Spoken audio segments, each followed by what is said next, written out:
Hello, welcome to question 9b. This is on logarithm.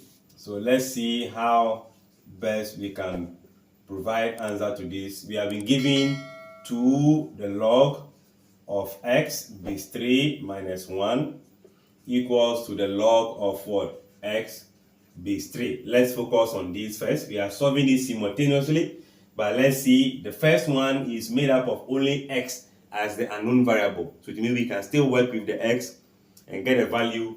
The second one that contains both x and y. Meaning if I know the x for the first equation, substitute, I can get a value of what? Y. This can be expanded as in 2 times the log of x base 3. 2 times 1 will be 2. Then I have the log of what? X base 3. You can see here this is a 2 multiplying, so it can become a power.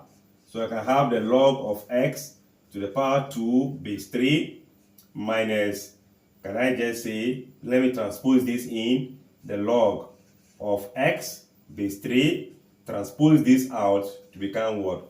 Positive.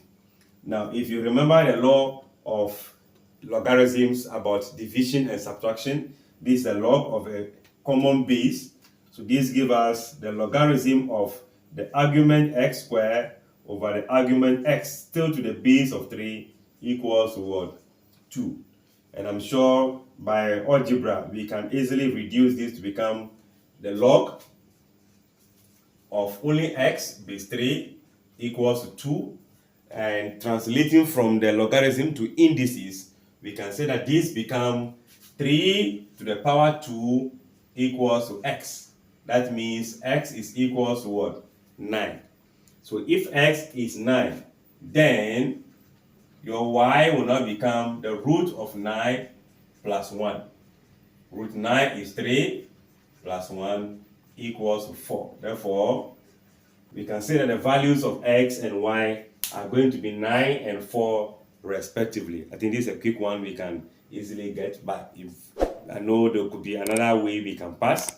If you have that interest also, try it and share your thoughts in the comment section.